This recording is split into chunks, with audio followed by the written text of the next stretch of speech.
O que é o mais importante enquanto espectador para observar esta série, este processo, não é?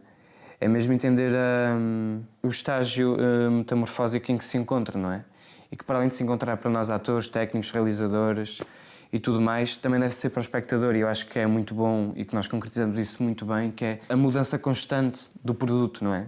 Eu acho que enquanto espectador tens de ver o produto e fazer do produto uma nova forma e continuar a transformá-lo ao longo do tempo. Enquanto jovens, que eu espero que a maior parte dos nossos espectadores sejam jovens, é justamente peguem nisto que fizemos, nesta ideia de juntarmos enquanto grupo, de questionarmos enquanto grupo e aceitarmos quem somos dentro dos nossos preconceitos, das nossas ideias pré-estabelecidas, assumi-las e desconstruí-las ao máximo em conjunto, porque estas coisas não se fazem individualmente por muitos livros que se leiam, é na prática, é justamente na prática.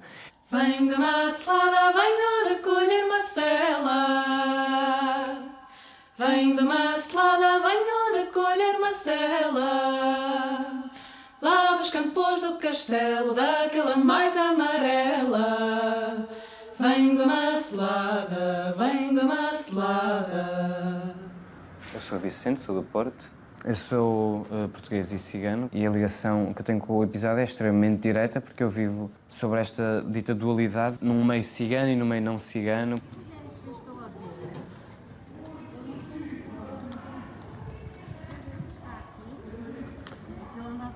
Atrás do sol anda a lua,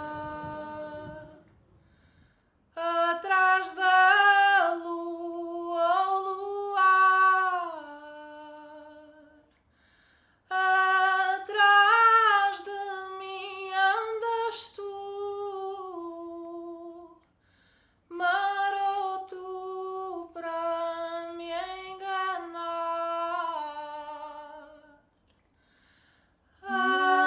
Atrás de mim andas tu, maroto para me enganar. Toda a minha família é cigana e tem os ditos tradicionalismos, formas de vida que são caracterizadas como estereótipos da comunidade cigana, por isso está extremamente presente na minha vida, mas ao mesmo tempo a minha vida e dos meus irmãos e da minha mãe é uma realidade um pouco isolada disso. Temos sempre contacto, mas é isolada no sentido em que a minha mãe nunca casou com um homem cigano, por exemplo, e renunciou sempre a certos tradicionalismos e hábitos como o casamento preparado, coisas do género, e sempre nos incentivou, que acho que é o maior passo até para a possibilidade de uma integração contínua e sem merdas da nossa comunidade na sociedade portuguesa, que é a educação. Então sempre nos incentivou a estudar. E não num contexto político, estás a ver? Porque acho que também foi isto um bocado que pode ter falhado também no anterior. Mas eu acho que tudo é acaba por ser um bocadinho político, imagina. Sim. Opa. De tanto fingir, encontrei-me. Há uma relação muito fixe, quer dizer, isto é meio psicopata, mas de ser ator e, por exemplo, de ser cigano, de cigano ainda para mais de cabelo claro, olhos claros, completamente ariano, não é? E ainda para mais eu tenho esta distinção de que com não ciganos eu não falo a cigano, não falo com sotaque cigano, nem a cigano, então as pessoas acham sempre que eu sou um branco português e às vezes até acham que sou nórdico ou caraças. E há esta cena fixe de... Lá está, tu sentes que finges tanto, não é? E os outros fingem tanto sobre ti, não é? Criam sempre uma realidade que não é a tua. E é mesmo só nesse embate, é só nesse choque que realmente percebo quem sou, não é? Então, eu quando era puto, não tinha estes pensamentos sobre o que é ser cigano e as minhas ideias, o que é que acredito, o que é que deixo de acreditar.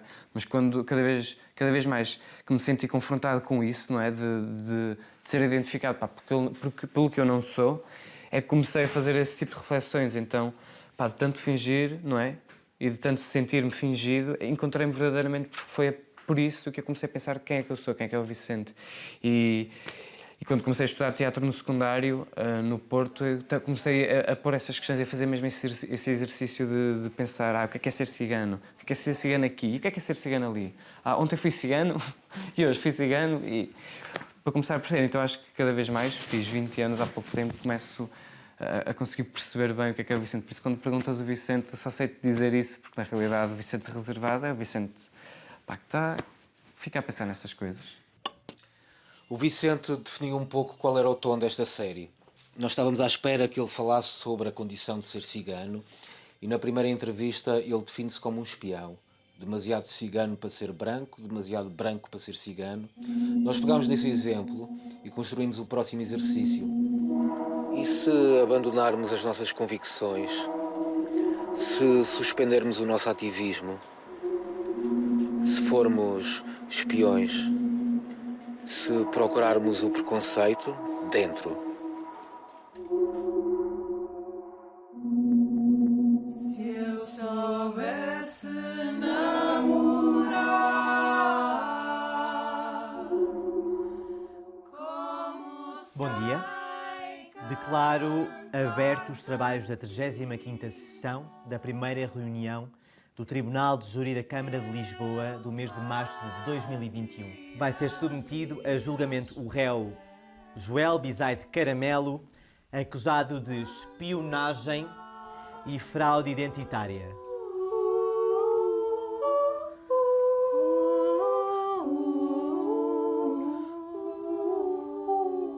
Boa tarde. Se calhar começo por explicar aquilo que nós estamos a acusar aqui hoje. Como o senhor já referiu, o senhor Joel está a ser acusado de fraude identitária e de espionagem.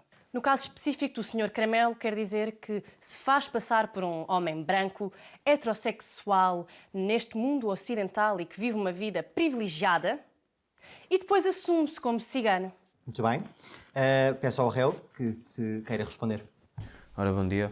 Muito obrigado pela palavra. Eu começo por perguntar à acusação o que é que ela define como cigano.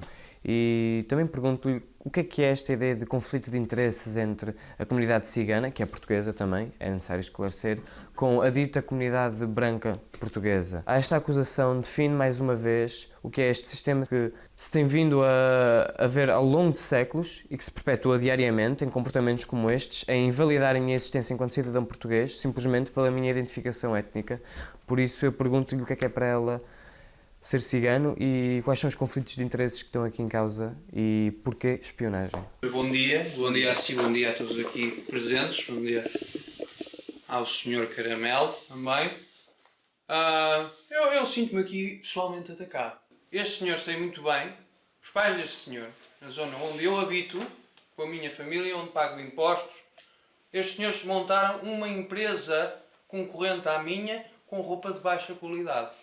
E onde é que estão os empresários portugueses sérios da indústria têxtil que tanto fazem por este país? Já para não falar que este senhor se apresenta como homem branco.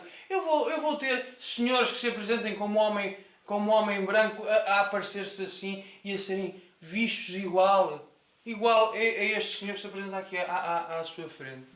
Você acha isto justo? Eu não acho isto justo e deixo à consideração sua e Muito obrigado. quem nos ouve. Atenção. Muito obrigado.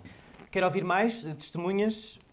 Por favor, quero falar, por favor. Eu apresento-me hoje neste tribunal como a voz das mulheres oprimidas pela comunidade cigana. É importantíssimo trazer a este tribunal estas questões, como as mulheres são oprimidas dentro da vossa comunidade, não é? Planeiam os casamentos, são os maridos que mandam nas mulheres, mas eu não quero de todo parecer aqui, não sou nem racista, nem xenófobo, sou pela diversidade. Quero reiterar isto aqui a Vossa Excelência nesta casa, onde a gente aqui se encontra. Eu apresento-me aqui hoje perante este tribunal como um homem gay. Eu sei o que é entrar numa sala e sentir na pele a opressão que o cigano sofre. Eu sinto a mesma opressão na pele. A questão aqui é: quando é que a comunidade cigana alguma vez lutou pelas outras comunidades oprimidas, como a comunidade LGBT? Objeção. Posso acabar o meu argumento? Deixa acabar o argumento da testemunha, por favor. A questão aqui é: a comunidade LGBT tornou todas as lutas de minorias a sua própria luta. A luta feminista, como está aqui representada pelo próprio, a luta antirracista, entre muitas outras. Nós estamos aqui a falar do caso do Sr. Joel Caramelo. Mas quantos e quantas negros nunca tiveram acesso a pôr um pé num tribunal porque nunca tiveram resposta, ou porque são assediados pela polícia, ou mortos e assassinados pela polícia sem poderem responder? Também gostava de dizer que não é normal uma mulher negra, ser a última pessoa a dar o seu testemunho num caso em tribunal, não é? Porque nós nunca temos nada a dizer, ou então nunca podemos falar, temos que ser sempre os últimos. Tenho uma pergunta, se me é permitido. É a última pergunta.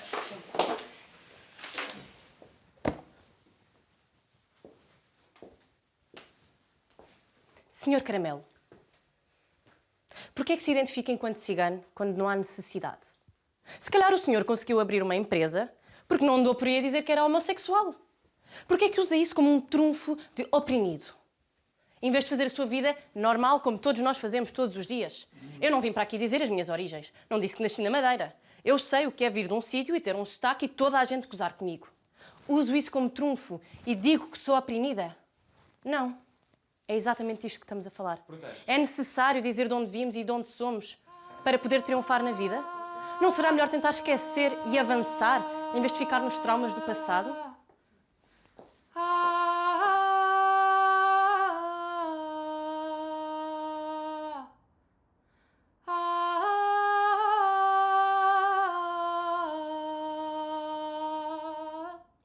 Take 2. Ok, vamos então falar sobre o que é que aconteceu na dramatização. Acho que temos de arranjar uma forma de fechar pronto, passar uma mensagem, o que é que estamos aqui, o que é isto, o que é que estamos a criticar, o que é que estamos aqui a falar, o que é que estamos aqui a debater.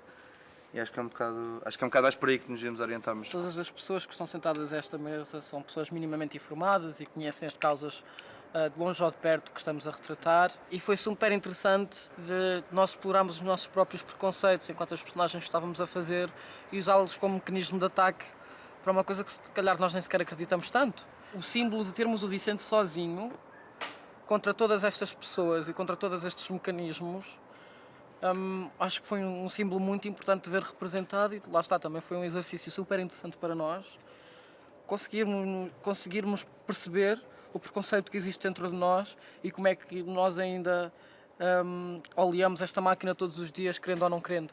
O Diogo, sendo o guionista, nas improvisações não escreve, mas acaba por dar umas diretrizes. E o que foi muito interessante para mim também ver foi explorar coisas que não são consideradas preconceito, mas que acabam por ser preconceituosas. Nós estávamos um bocado naquela perspectiva do... Como é que tu explicaste, Diogo? Nós temos todos uma visão moral do mundo, uma visão ética do mundo, e acho que nós somos todos preconceituosos nesse sentido, porque tudo é um preconceito. Ou seja, precisamente que tu concebes uma visão sobre uma coisa pré-concebida é um preconceito, ponto final. E acho que o point é exatamente esse, como é que nós damos aqui a volta. Eu acho que uma sugestão um bocado mais concreta é se calhar temos alguém que exponha a hipocrisia, porque acho que não ficou bem latente naquilo que vocês disseram. Acho que ficou muito mais cómico do que propriamente político, no sentido daquilo que nós queremos mostrar. Eu estava a pensar, isto é mesmo pura demagogia. Tipo, acho que tudo o que eu disse foi extremamente demagogo. Tipo, não eram coisas que eram mentira, e acho que isso tornava um discurso bem verosímil, eram todas verdade, completamente descontextualizadas ao contexto e não tinha nada a ver com o que estava ali a ser julgado. Tipo, era só um discurso emotivo, só. E acho que a questão que o Rodrigo falou é bem interessante, e por acaso penso bem nisso, sobre que papel é que a lei tem nesse sentido. Porque, por um lado, é muito fácil exigir justiça, especialmente quando são questões muito emocionais, mas acho que é preciso sempre um lado mais racional de conseguir olhar para a realidade objetiva das coisas, que não seja inflamado por bons discursos. Porque às vezes bons discursos são só isso, tipo, são completamente vazios e demagogos. E acho que foi isso que todos fizemos enquanto personagens. Houve uma coisa bué fixe sobre isto, é que eu com eles, com os meus amigos mais próximos e convosco, acho que sou bem capaz de falar sobre esta lógica de racismo estrutural contra a própria comunidade cigana e consigo clarificar bem as minhas ideias, mas naquela situação eu senti mesmo grande struggle em conseguir me expressar, porque lá está, quando estás numa situação em que te pedem para justificar a tua existência, né? Procuram uma definição do que é ser cigano e porque é que tu dizes que és cigano, não é? E eu ali senti-me senti mesmo assim entre a espada e a parede, porque ainda para mais tínhamos esta personagem desta advogada, não é? E ela tinha aqui uma coisa que é o que acontece diariamente com pessoas, neste caso, racializadas, é que elas são sempre vítimas até no próprio discurso, porque há sempre uma manipulação do discurso e conseguem muito bem inverter as coisas, e vê-se hoje em dia com todo o populismo a crescer aqui em Portugal também e na Europa.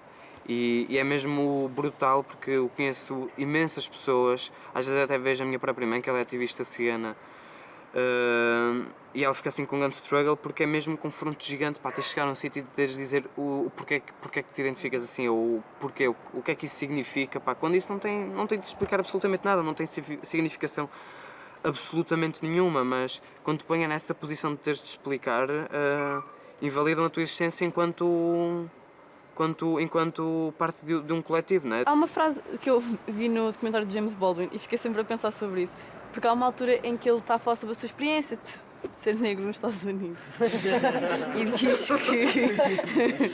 e diz que o oprimido sabe sempre mais sobre o opressor do que o opressor sobre si próprio, porque o oprimido está sempre a ver o opressor e o opressor nunca olha para si. E acho que a personagem que mais mostrou isso foi a Forjás.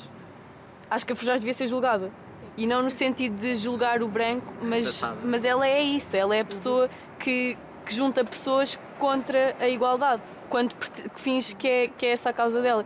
E acho que a cena é tipo, nós falamos sempre sobre o que é cigano, sobre o que é ser negro, sobre o que é ser LGBT, nós não falamos sobre o que é ser branco. E acho que isso era um tópico interessante a trazer. Eu concordo contigo e acho que eu só tirava daí a cena do julgamento. Eu achei muito mais interessante a tua ideia há pouco de falar das minorias com curiosidade e com exotismo. Acharia muito mais graça aos homens brancos heterossexuais estarem sentados e vocês, como representantes de minorias, fazerem-nos perguntas muito curiosas sobre como é que são os heterossexuais na cama. Mas não é condescendente, é muito mais natural. Sim. Isto acontece um pouco assim, por exemplo, a primeira vez que eu disse na STC que era cigano, o que aconteceu, nós tivemos um intervalo de 15 minutos e foram tipo os 15 minutos, os meus colegas assim à minha volta, ai, diz-me, conta-me, como é que é assim? Como é que é na vossa selva? Como é que vocês fazem? Como é que é o casamento? Ai, diz-me uma palavra. Diz-me uma palavra. Ou seja, é assim tudo... Exato, em ciganês. Fala lá, cigano, como é que isso se fala? Isso é uma língua? É boa essa onda da por aí. O que é isso de ser assim uma mulher branca, cis, heterossexual? Mas começa com uma frase muito rápida, uma coisa simples. Ainda estou a descobrir, porque não é algo que eu tenha conhecido ao longo da minha vida, sabes? E é mais algo que eu tenho que perceber e ter o meu espaço, tentar informar-me da maneira que posso. Tinha algumas perguntas para fazer à Maria, assim um bocado mais pessoais. Quando é que tu descobriste que eras heterossexual? Eu acho que sempre tive isso dentro de mim, mas por algum motivo não aceitava. Ou não percebia o que é que aquilo era, ou achava que era uma fase, ou não percebia bem o que é que era. Diria que comecei a perceber mais ou menos quando devia ter uns 8 anos, mais ou menos, quando a família começa a perguntar, já tens namorada? E eu não queria ter namorada. Eu olhava mais para os meninos e isso fazia-me imensa confusão. Mas penso que se calhar só me assumi quando devia ter uns 15 anos. E os teus pais já sabem? Eu por acaso tenho imensa sorte. Os meus pais sabem e quando eu lhes contei, eles disseram que sempre souberam e que era óbvio. E sempre senti imenso apoio. Eles sabem sempre. E agradecer pela coragem, não é, de se assumir como heterossexual na nossa... Disparate. Não, eu tenho que agradecer porque lá está, acho que é uma luta também de muitas pessoas do nosso país e louvo-lhe a coragem. Qual é que foi a maior discriminação que se lembra de ter passado enquanto heterossexual? Como é que é ver representações de pessoas como você a serem escritas, a serem interpretadas, a serem produzidas por pessoas que se calhar não conhecem a sua realidade sequer de perto?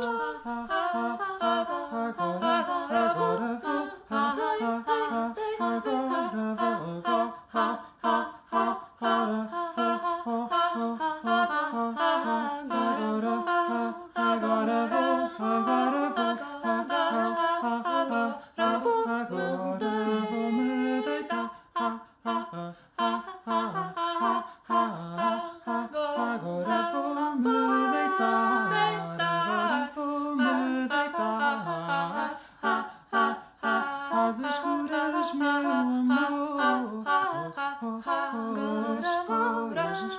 amor.